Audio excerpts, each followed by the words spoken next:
All right, dealing with the motor from the Maxima again. I think this will be the last little bit I talk about this, but this is finally going to be the autopsy part of it. We'll just probably just pull the valve covers off and pull the oil pan down, see if we can see what happened. But it ran fine. It ran really good.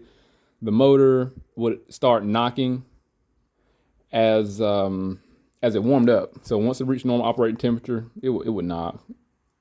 You wouldn't hear a knock when you initially started it up. It would just only after it warms up and you snap throttle, and the oil light eventually came on. So it might have had some main journal clearance problems. So with that said, we'll pull the valve cover off, inspect the valve train up top, take the timer cover off, inspect that, and hopefully we can just go over some basic parts and the locations of them. And I'll see what happened, but I don't think we're going to see anything major. This car simply probably had excessive main journal clearance and caused some, or could have been pickup problems. I don't know how the pickup's designed, but if it had the O-ring on the pickup, like some Chevys or Dodges, yeah, they can fail, cause lubrication problems as the oil thins and warm up and metal expand. Who knows? Who knows? So let's pull. We're on the rear bank, which is bank one. So this is bank one here at the back. You got the PCV valve here that goes into the intake that sits over in the back of the firewall. So let's pull this off, see what this timer cover looks like. We'll see what the valve train look like up top on bank one. And I think it might be okay because of this should have more oil flow, but then again, both of these have PCV systems. This one here, and then there's another breather over there that bridges the two. And then you have the PCV up here, ventilation. So, but this is where the actual PCV valve is. We're just going to have more vacuum. So, let me grab a 10 millimeter, and let's tear into it.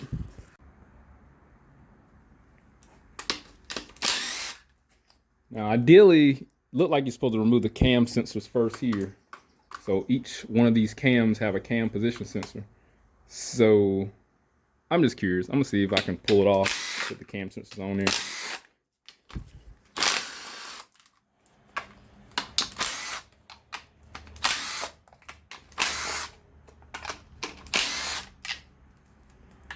Two, three.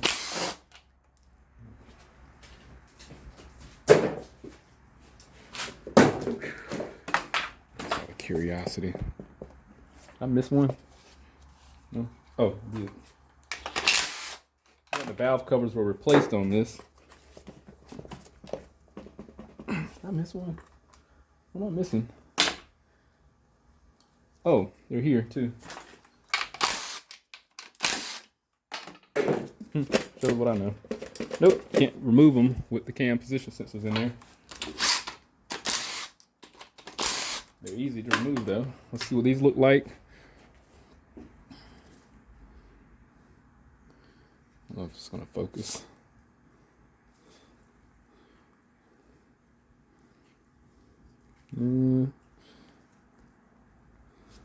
Yeah, there's a little bit of sludge build up in here. See that? It's metal. Yeah, a little bit of metal wear. So it might have had some bottom end problems, but we're gonna see as we proceed. There's another one. There's some metal definitely in there. It's not shavings, that was just wear. So again, these valve cover gaskets were replaced. They did a great job. I noticed that they put copper spray on there. Looked like they painted the valve cover with copper spray to help maybe seal better, maybe to hold the gasket in place as they installed the valve cover. I don't know, but it was some.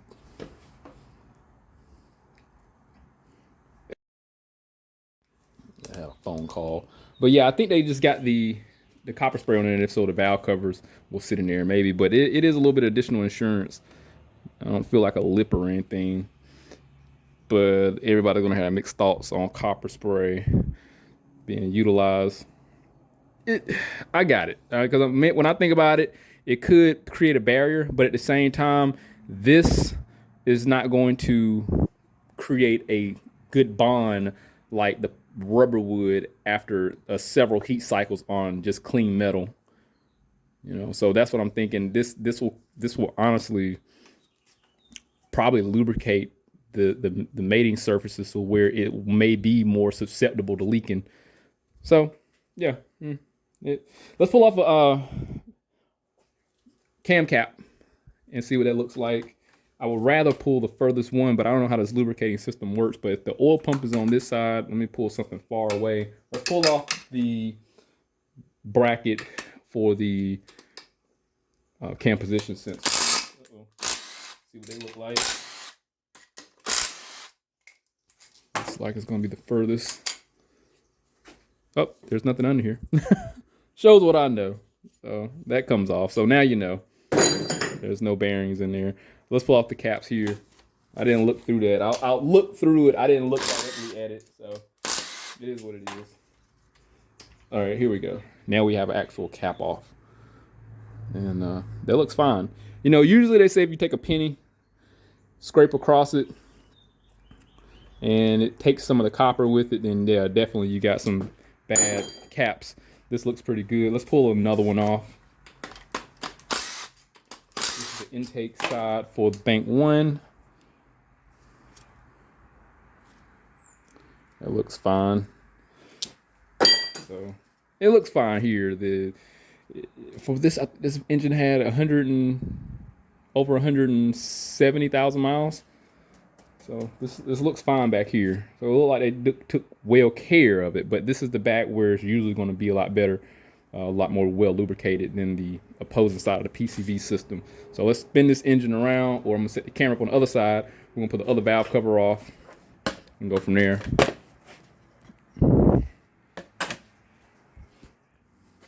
Here we are on bank 2. This is the radiator side of the engine. So we got the dipstick. Let's pull that out. See if I can hit that box.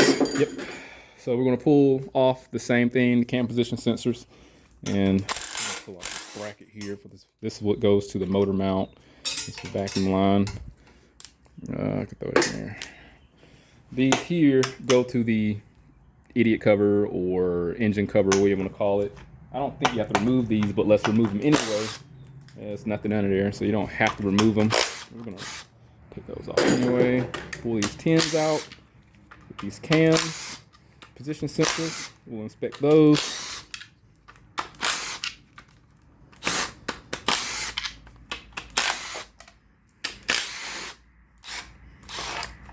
So they replaced the valve covers on this engine. Valve cover gaskets. You can't replace the valve cover tube seals for the spark plugs, or what they call the spark plug tube seals, because they're integrated in the valve cover. It sounds hollow now. All right, let's pull these cam sensors out. This is the intake side of the cam position sensor. And for some, maybe because it had some issues with the engine, that's probably why we're seeing like some metal. The other cam position sensor had metal fragments. This is just accumulation of metal and oil, make like this slushy type look. Keep those. Here's another one. That's the exhaust side.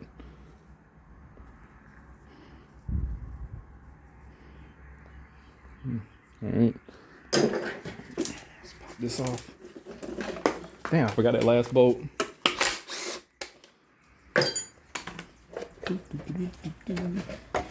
So these valve covers were replaced also, and they use copper spray. I'm not mad at them, but it seemed like it affected the sealing capabilities of it. These valve covers do look pretty. They did a good job cleaning them. So this side looks better than the other side, and I wonder if that has something to probably do with heat. Maybe this has a better ventilation side than where the actual PCV valve is, because it has like a straight up open orifice that goes into the intake tube. So shows what I know. But this side definitely looks a lot better. There's just some old stuff. I guess when they pull it out, plastic pieces from the main harness. You don't have to pull these off. I don't know what this is called. The pedestal for the cam position sensors, cam position sensor mounting bracket. I don't know. That's all that is. Let's pull off the cam cap. Now, being that this looks better, I don't think this had worse off lubrication. Taking the furthest cam cap out.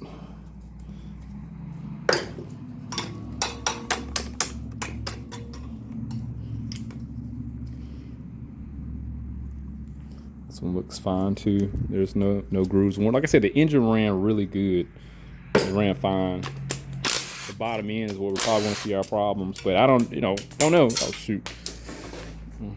Gosh darn it.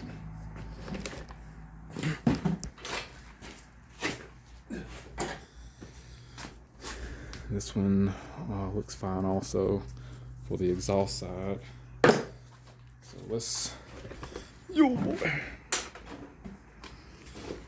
I think we're just going to go to the timing. See our fuel injectors up here at the top, those green things. I am going to keep those, so it might not be a bad idea to go ahead and pull those out. Those like 13 millimeter.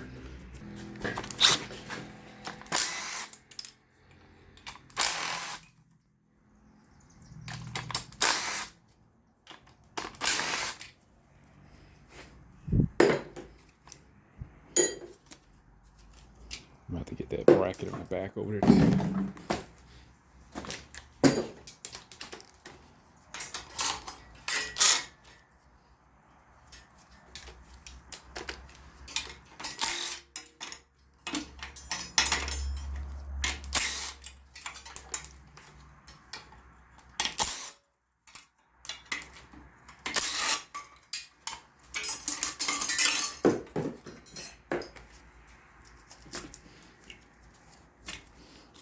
I didn't have to take the other thing off, but it's gone anyway.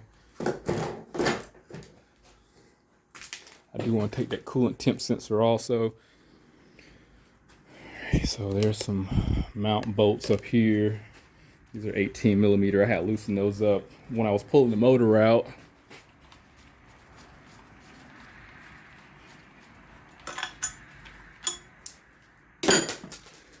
You know what? That's stupid of me.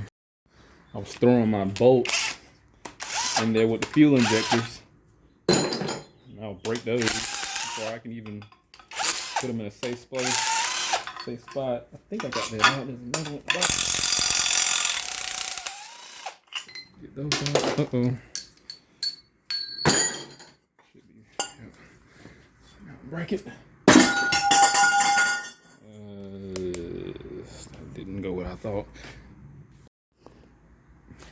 I've been trying to figure out like a name for this sensor because you probably can't say the name on YouTube because they'll demonetize you, but it's a cam retarder, you know, so that's what it do. It retards the camshafts, but we're gonna call it a progressive regressive cam sensor. Yep, I already said the word anyway. So all right, you can't get these oil control valves out without taking some of these other components out. Now I pulled the back one off because I had some other problem with the new motor, but that wasn't difficult to get off. Ooh, golly! This is the thermostat. This will replace. It looks new. What brand is this? I don't know. I made that one. Then we can pull the full control valve out. Primarily, we're just gonna look and see if their strainer is contaminated with metal particles, and it is not. It looks really clean. So this motor didn't have any type of catastrophic, disastrous episodes or anything, but it like I say, it ran fine. Let's pull this off. It has 4 pins. It has a 4-pin looking connector, but it's only 2 pins that are being utilized, and we can see that. But if you pull it out, it's 4 pins on here, but only 2. Now I don't know how this works. I tried to energize it. It didn't do anything. Maybe, but when I looked at the circuit online on Identifix, I'm missing everything. It just showed 2 wires going to it, or to the main circuit, and that was it. Oh shoot, like everything. First thing I get my hands on, that's not gonna work. Oh, nope, there's another one down here. I feel like it should come off on its own. Probably missing. Oh, I'm just missing everything.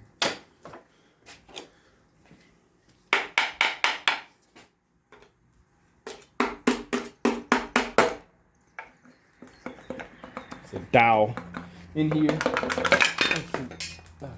Oh gosh. Oh gosh. Oh gosh, I need a bucket. Screw it. It is what it is. Ugh. I should have expected it, but it's fine. So yeah, this generates a magnetic field and goes here and retards this cam here. It kind of reminds me of magnetic coupling.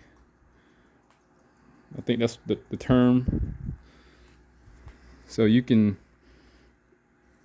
even though it doesn't make any contact, because of how it operates, like on and off, I guess depending on the pulse, it will create some form of resistance. So yeah, that's pretty interesting.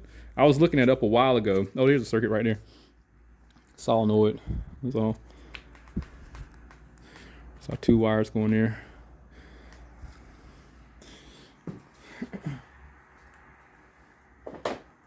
It's pretty cool. Let's pull the other one off.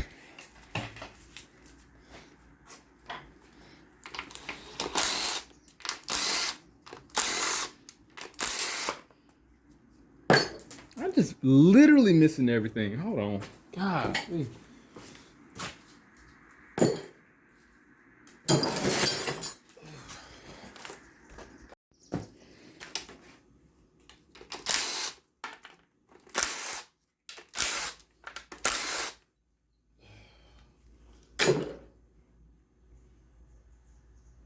I got all the bolts out. This one came off a little easy.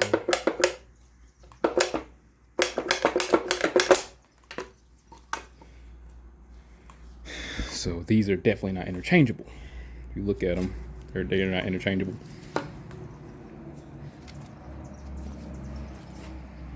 All right. And I can't use these, so I'm just gonna put them down there. I'm just keeping some most of the some of the important things. This was loose. I loosened it up already.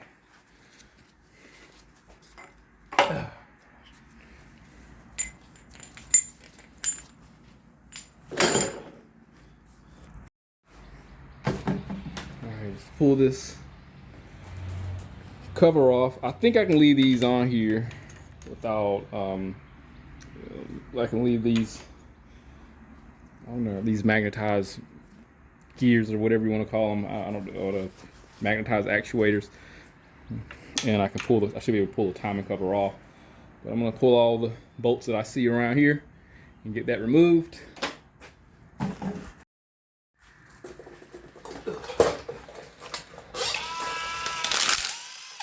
13mm for this idler pulley.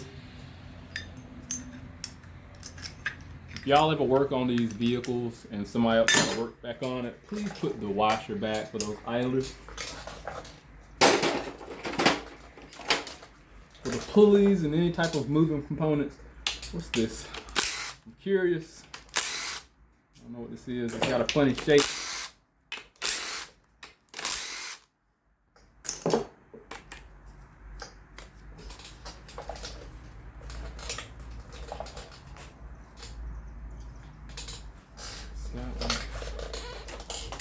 I bet it's probably the water pump.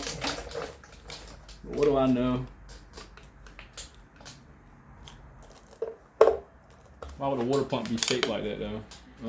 I don't know. But I think the water pump is driven internally. If I recall. I'm just talking out loud. Oh, it is the water pump.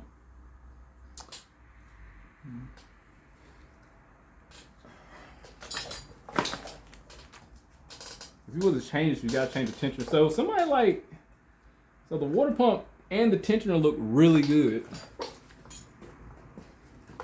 Look how brand new the tensioner looks. Somebody really did some serious maintenance on this thing. If I pull this out, what will happen? I know it shouldn't. Yeah, it don't jump or anything. Ideally, I mean, you'll want to get it top dead center. Let's see what happens when. Imagine if we do the water pump.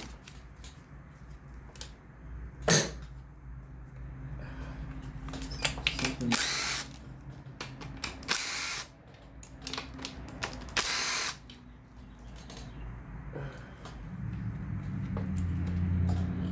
I don't know, I thought the water pump was turned in the center.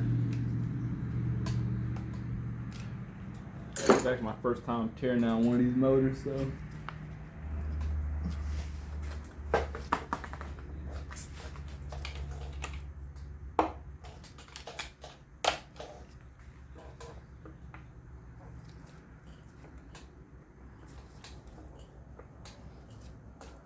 Yeah, ideally.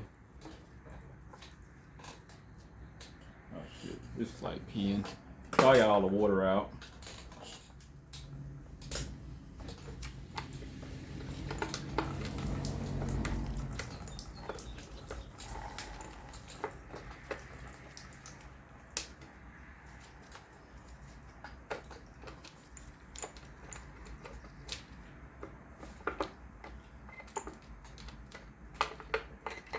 They're having a special trick to get it out. There's the water pump. If you install in reverse order.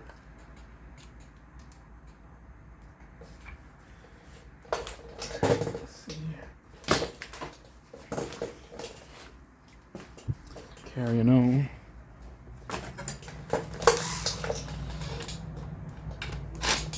Nope, nope. I swear somebody was already back here.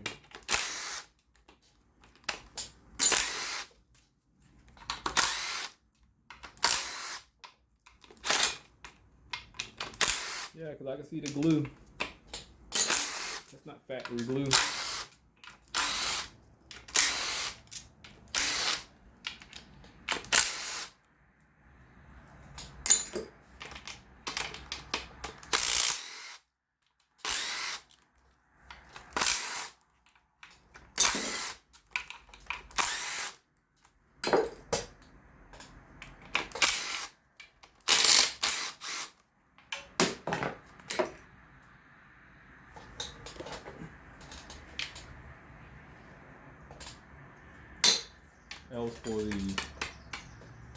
That was for a pulley, another idle pulley if I recall.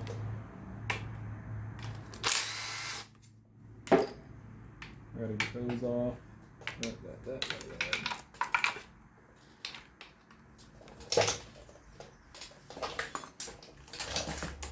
Got this weird size. One thing's 12, one thing's 13, one thing's 16, one thing's 17.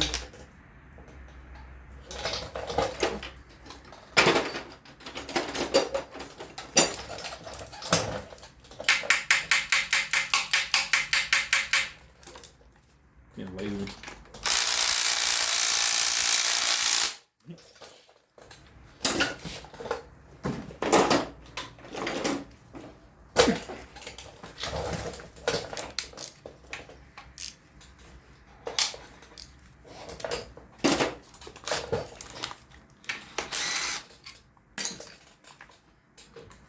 So that's done, that's done. Let's see what we got.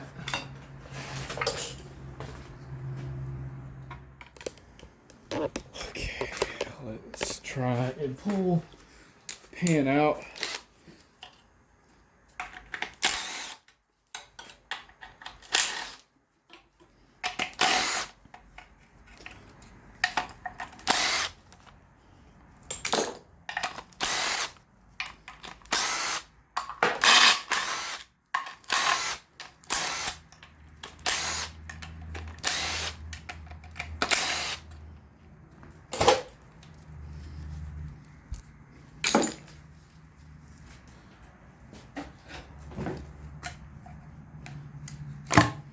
wonder if the issues happen. So here's the bottom of the pan. There's metal debris. I don't know if any of this happened because of human error. Oh wow, yeah, look at that. There's bearing, what seem like bearing materials, very thin metal. Yeah, that's what it feels like. It feels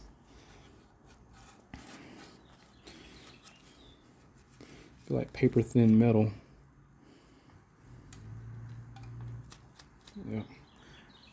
Yeah. I would know more if I put a magnet to it. There's some glue. This is one of the main things I want to look at was the strainer. Well, the pickup. Strainer. Same thing. I just want to make sure there was no material stuck in there, and there is some glue in there. What this looks furry. What is furry? This is magnetic. Oh, I got a magnetic tip on here if I recall properly. Why is it furry? What is furry?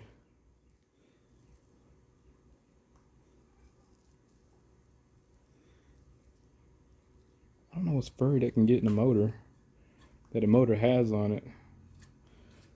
Can't think right now. Let's pull the pickup out.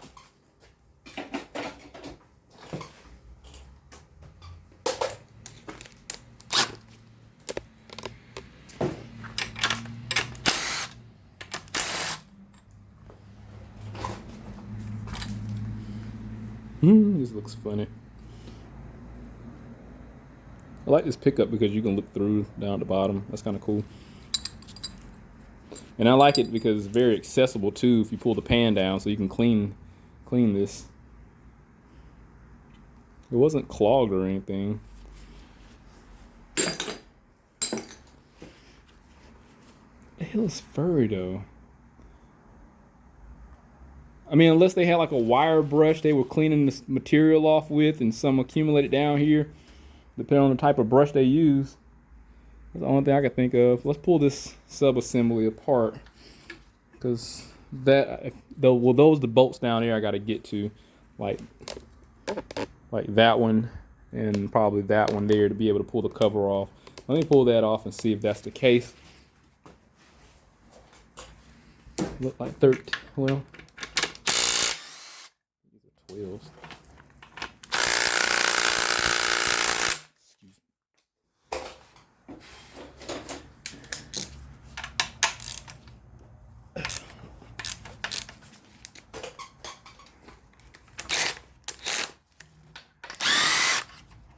Yep, look how long that is. Oops. Fail. Alright, let me see what happens.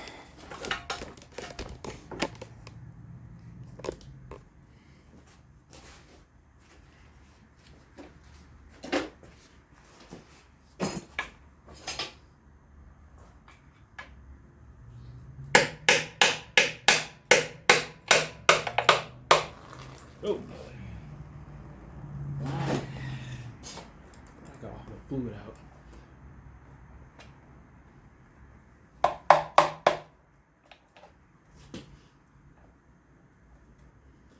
Yes and no.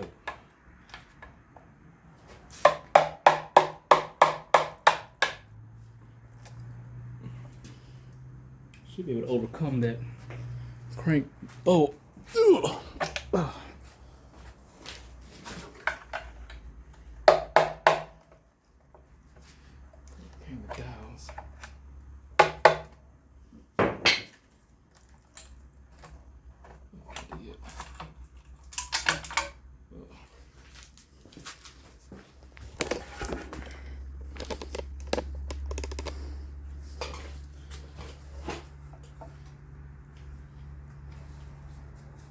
I missed something.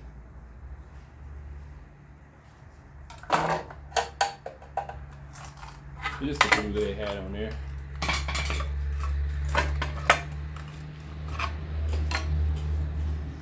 That's all that was. bolt. I just saw it. Oh, that's the bolt I had dropped. Is it? No, it is the one, right? Yeah, it is the bolt. Oh, yeah.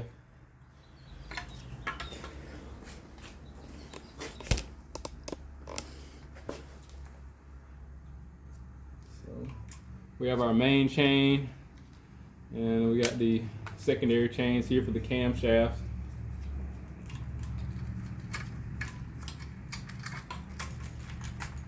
I wouldn't mind keeping this as a souvenir, but I don't think if you keep them, I don't think it counts as you doing a timing chain job. So I'm not keep it. Pull off the rail. Uh-oh. Timing chain guy for the top here. Got that out. Has a groove warning. I don't know if that's how it's supposed to be designed or not. Definitely like a groove warning to it.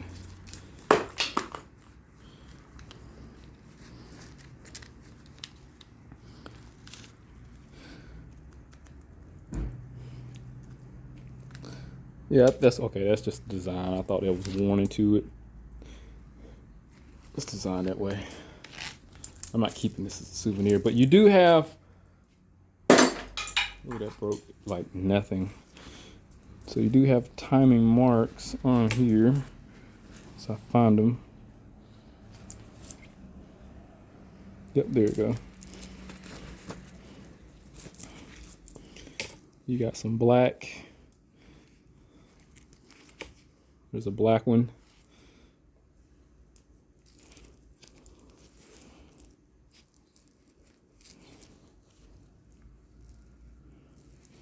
And where are the other ones?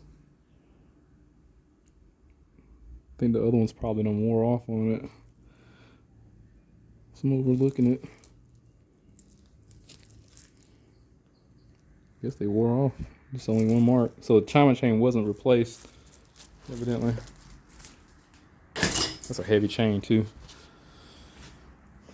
Let's pull off this lower sub-assembly, then we can take a better look at the bearings, because I think mains have screwed up. That's what I think had happened. That's what caused excessive oil clearance and the knocking.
So if you don't know, the crank sensor's up here. I'm gonna show you that. That sits at the front of the motor by the starter.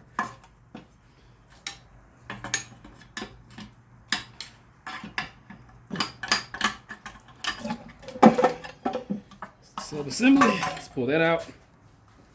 It's just like any other motor. We have the baffle or the splash shield held on by 10 millimeters. So let's pull that off.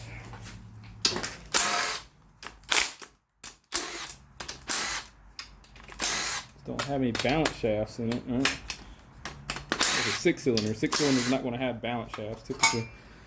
They will balance. So this is the girdle I thought was held on like a 10 millimeter, but this is an E14. These are on very tight, very tight.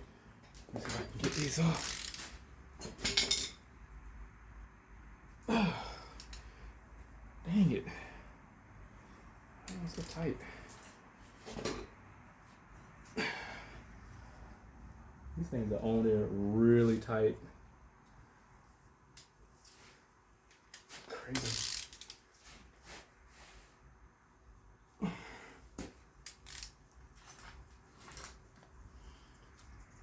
Starting to doubt my abilities now. How come I can't get them bolts off? I gotta see what these things are torqued down to. I mean, even with a reducer, it still should come off. Gosh darn. Okay, it's all or nothing. I'm gonna break it if I have to. I didn't think this would be that tight.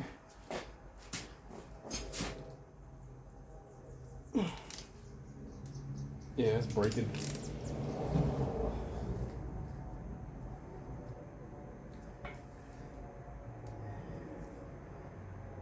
Stripping the head off, it felt like. Let me see.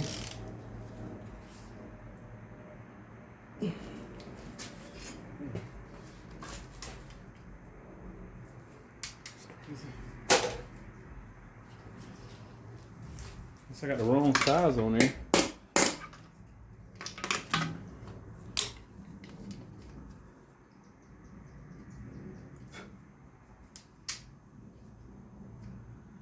I mean, they're not reverse thread or anything, are they? Why would they make put reverse thread on an engine block?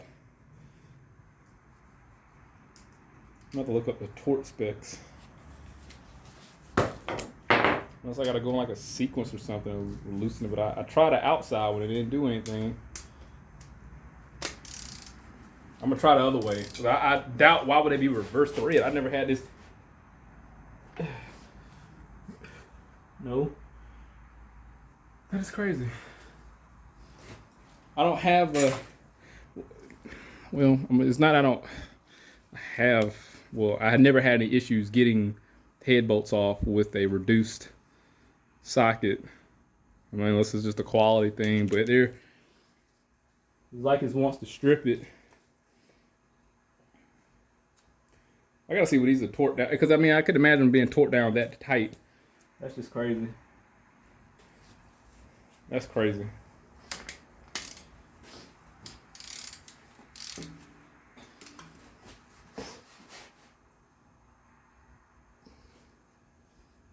It's twisting it. Yeah, it's weird. I can't get those out because the torque specs with 15 degrees and then an additional 90 degrees. Uh-oh. Well, that's crazy. I mean, I could try it again, but 15 degrees. Well, 15 foot-pounds, sorry, and then 95 degrees. That's not that tight. That doesn't make any sense whatsoever.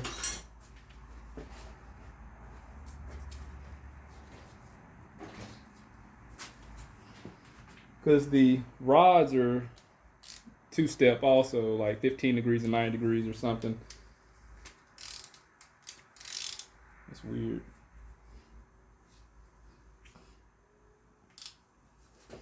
Man, this engine must have seized like that.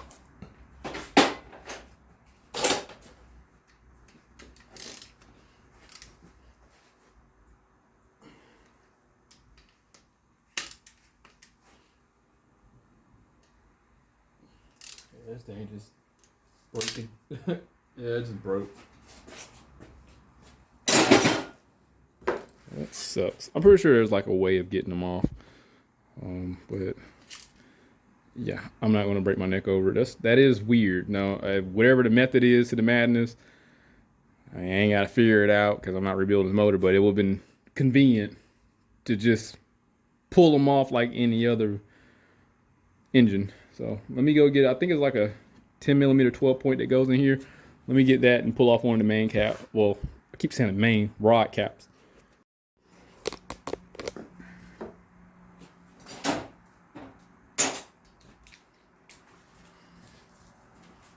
So let's go to the, this is 1, 2, second one. Look how easy those are.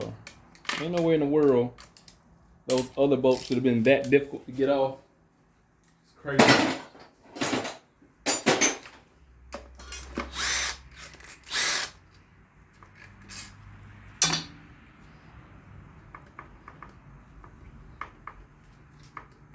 Wait a minute. I think this probably was one of the problems. I didn't think the. Yeah, look at that. So we did have rod knock from the bearings. That's. Oh wow. I ain't even got it separated, and the end caps are still together.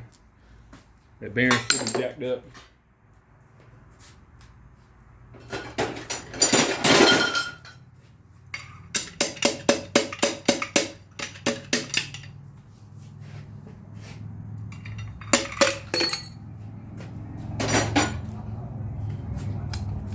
Yeah, that makes sense. It explains all the metal in there. Ooh, she was spinning the bearing. To be honest, it make you wonder. It makes sense now, because if it ran low on oil, got hot and caused them to seize up, that's exactly why I can't get those main caps off. I mean, they shouldn't have been that hard.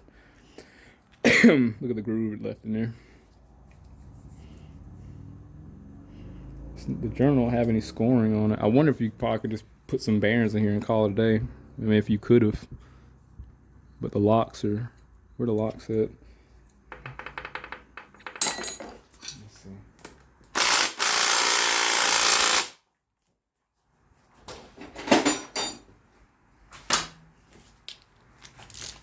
So that makes sense.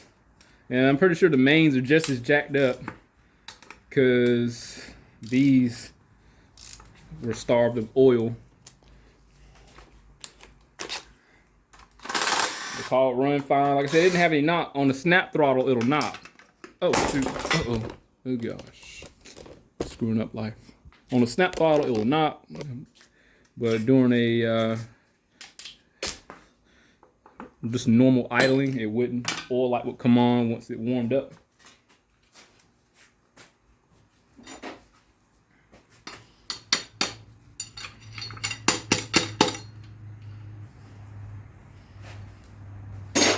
Yeah, this number one had spun. That's dividers in the middle. You know, they're supposed to be right there with the lock. So no, you couldn't have put bearings in here and got away with it. This really, we just caught this one in the midst of spinning a bearing. I don't know if I could.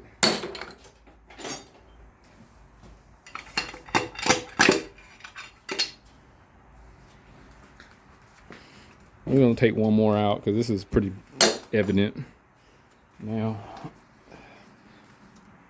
Yeah, that was like, and this was in the process of spinning. Not in the process, it was spinning, but meaning that it was in motion of spinning. These are gone. These are horrible. Let's pull the furthest one away. I gotta get that crank turned.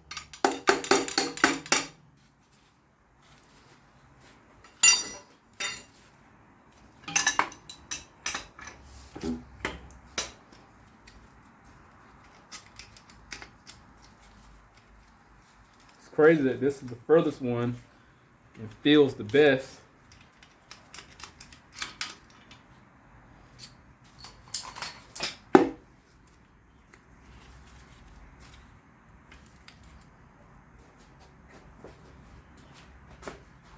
This one kind of still, this one, where's my, this one had its lock still intact. It's gonna be loose though, it should be loose. Yeah, it's loose.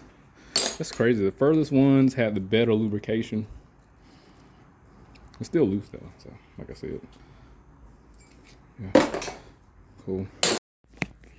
You know, one thing I didn't do, let's just pull this oil pump off and pull that down, take a look inside of it. I was inspecting the washers, the O-rings for the oil pump. I mean, they are flat.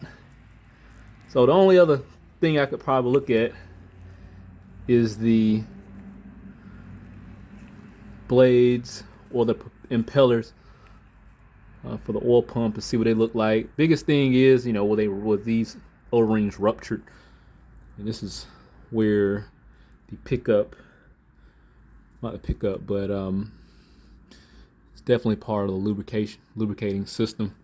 Pickup's here, obviously, but as far as like distribution of oil, this comes directly out of the oil pump. So we saw some debris on the pickup.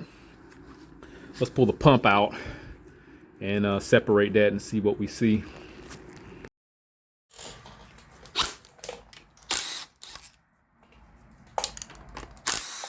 can pull these 10mm bolts out to pull the oil pump out, but I still got to take the screws out to separate it from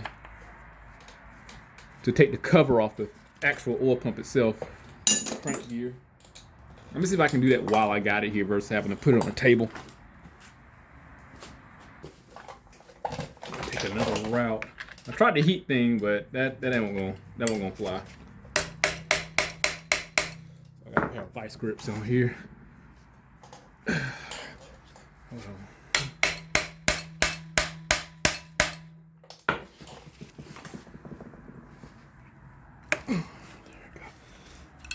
That's that. Yeah, that works. That works.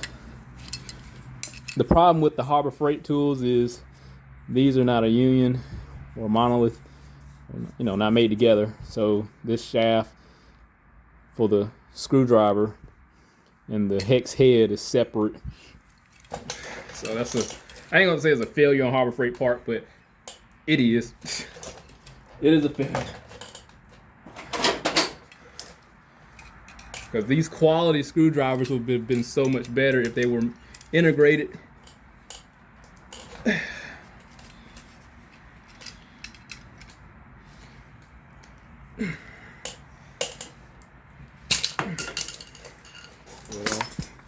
I could just pull the whole thing off, but gosh, I was gonna pull the whole thing out. It didn't work. So here's the inside of the oil pump. Yes, this does have some scoring. This is a little rough if I go side to side. Take this dirty rag here. Wipe it. Look at that. So this has ran low on oil. That's the oil pump. Here's the actual pump itself. Oil gets compressed, it gets sucked in through here and it goes into the back, gets sucked in around here, compressed and dispensed out here and out to the engine.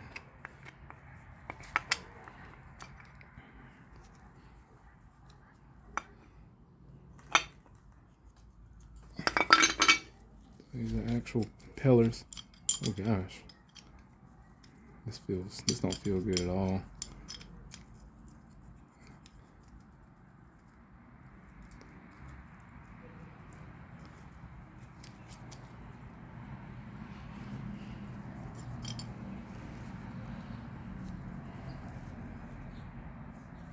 There's a way of checking this. You would take a filler gauge, check the clearances. But to be honest, with what we got going on now, I'm not looking up all that specs. And these got some grooves. These are not pronounced grooves, but you can see there's wear marks. So this vehicle was starved on oil.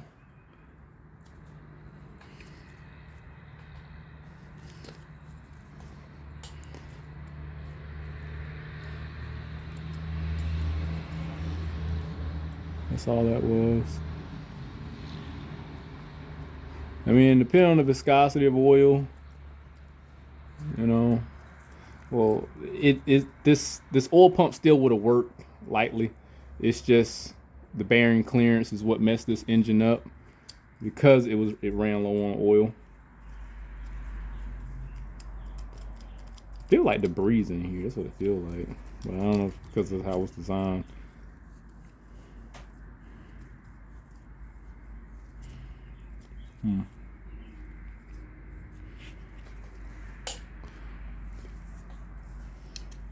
That's it. That's that. There's no ridges or anything on the impeller. Just the scoring on the outside of the pump where it seen starvation. And these gears, this gear just rides there's going to be less friction on the inside. I gotta figure. It's gonna be. I probably got it flipped around the wrong way. Yeah. It's okay. There's gonna be less friction on the inside of here than it is on the flat surfaces rotating in the housing, because this has to be sealed per se, because you don't want oil leaking through the we call them mating surfaces that smash the pump together, because if it leaks, it's going to bleed out and cause loss of volume. So it wants to stay within there, get compressed and get thrown out. So you want to keep the oil in the cavity. So yeah, this definitely ran low on oil. So it's interesting that after getting the caps off, I was able to see that this engine evidently got hot to the point where it attempted to seize up. I mean, when spinning bearings, I mean, that's not good. Start spinning bearings, you got a problem. So if the main rod cap bolts are seized up in there, then likely that's due to heat. And we see that heat was present in the vehicle or in the engine because of the excessive clearance in the rod caps. So a couple of them are spinning. It's strange that the last one on the end looked pretty good. I don't think there's no need to go any further in it. I mean, I don't know. I never worked on a car before this one, and but it wouldn't surprise me that this engine just ran low on oil, because it's very difficult to check the oil on these type of dipsticks because of their design. But let me see if I can get it. Like when you check the oil on these dipsticks, you don't check it on the flat face. You check it between these humps here, these grooves. Right there, the cross hatches gonna be your L low, H is gonna be the high. You don't look at the back, you look between here, because it sits and rubs on that block when it goes down, and the oil just gets everywhere. Depending on if the engine's running, not running, or if it has been settled or not, it will get oil everywhere on the stick. But pull it in and out 3 times, oil will be on this flat face, but none is going to be in this little valley, and you ain't got no oil in it. And again, there's your cross hatches. You can see them. That's where you want to check it. So check it between here and here, not here. And that's the lesson of not having to go through this situation. But the engine runs great. I got 80 miles on it, test driven, went through a drive cycle overall for the vehicle, so it was ready for inspection. Had my did a video with the check engine light, something simple. Went through that, the entire process of what I did. Fixed that, put a note in there for the transmission issue. The lockup solenoid, this is like a SLC cylinder or something. Solenoid lock, SLOC. That's what it was considered. Got that fixed. It was just something with the connector not sitting there all the way. The transmission was replaced and it was new. I didn't do it. Again, this is the only thing I've done with this vehicle was the engine, CV axle, motor mounts, everything I documented in the video. So she's good. Good to see that we had some issues with the motor. See the bottom end, do a small autopsy. And too bad I couldn't get these bolts off, but if I had to rebuild something like this, then definitely I would take other options. I mean, I would, if the block's going to get clean, I would cut a slit right here in the at the heads of them, because that surface area right there is what's likely preventing me to turn these out. And the bolt heads are small too, so that's just the downside with the design. No big deal. I mean, I ain't got to rebuild it. If I had to, then definitely I would take other options. But if anything happened with that motor, I'll definitely let you know. Hit that link, subscribe to the channel, stay informed, and have to reassurance my work. See you next one.